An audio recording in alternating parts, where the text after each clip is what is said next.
भारत में जब से डिजिटल का दौर शुरू हुआ है, हर कोई यूपीआई पेमेंट करता है। शायद आप भी करते होंगे, लेकिन अभी तक ये सर्विस फ्री थी। लेकिन मैं अगर आपसे कहूँ कि आने वाले टाइम में आपको हर यूपीआई पेमेंट के लिए चार्ज देना होगा। हालांकि अभी ऐसा कोई रूल पास नहीं हुआ है, लेकिन अभी भारत में एक ऐसा बड़ा मुद्दा चल रहा है जिसमें ये डिबेट शुरू हो चुकी है कि क्या यूपीआई पेमेंट पर चार्ज देना चाहिए या नहीं। और इसे लेकर आरबीआई ने भी अपना एक फैसला दे दिया है। ये पहले पूरा मुद्दा क्या है वो मैं आपको समझा देती हूँ।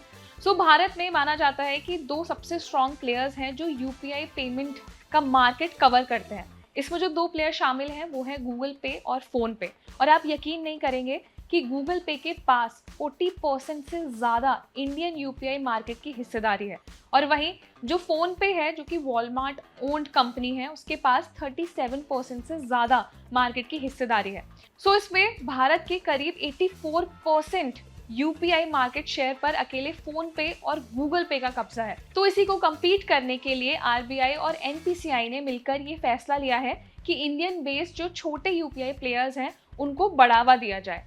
इसी में ईटी की एक रिपोर्ट के मुताबिक इसे लेकर आरबीआई और एनपीसीआई की ओर से एक मीटिंग बुलाई गई थी, जिसमें भारत के छोटे यूपीआई प्लेटफॉर्म के साथ फोन पे और गूगल पे ने भी हिस्सा लिया था। इस मीटिंग में सीनियर सिटीजन के लिए यूपीआई को आसान बनाने का प्रस्ताव रखा गया है।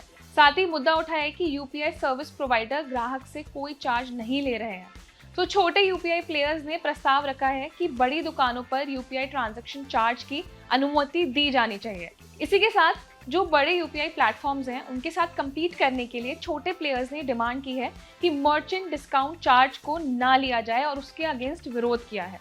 और उन्होंने ये कहा है कि फाइनेंशियल तौर से ये ठीक नहीं है। हालांकि सरकार ने यूपीआई ट्रांजैक्शन पर किसी तरीके का भी चार्ज लगाने की योजना को खारिज कर दिया है और अभी इस तरीके का कोई रूल लागू नहीं हुआ है कि यूपीआई ट्रांजैक्शंस पर किसी भी यूजर को चार्ज देना होगा। हालांकि ये पहली बार ऐसा नहीं हुआ है, इससे पहले भी यूपीआई पेमेंट पर चार्ज लेने का जो मुद्दा है कई बार उठाया गया है और उस वक्त भी आरबीआई की ओर से साफ मना कर दिया गया था कि यूपीआई पेमेंट पर किसी भी तरीके का चार्ज नहीं लगाया जाएगा और इसका कोई प्लान भी नहीं है।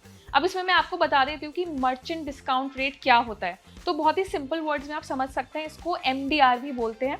मर्चेंट डिस्काउंट रेट एक तरीके की ऐसी फीस होती है जिसे मर्चेंट्स और बिजनेसेस को पे करना होता है डेबिट और क्रेडिट कार्ड से ट्रांजैक्शन करने पर। और ये जो फीस है ये पेमेंट प्रोसेसिंग कंपनीज को की जाती है। और जो एमडीआर है उसे टिपिकली परसेंटेज की फॉर्म में काउंट किया जाता है, यानी कि जितना ट्रांजैक्शन अमाउंट होगा उतने ही परसेंटेज रेट में एमडीआर अमाउंट पे करना होगा।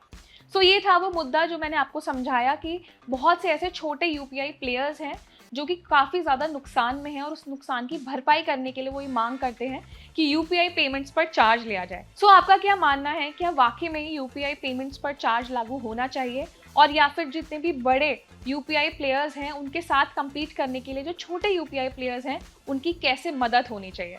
अपना एक ओपिनियन हमें कमेंट सेक्शन में ज़रूर बताएं। साथ ही वीडियो अच्छा लगा है तो उसे लाइक भी करें, शेयर भी करें और इस तरह के इन्फॉर्मेटिव वीडियोस के लिए हमारे चैनल को सब्सक्राइब भी करें।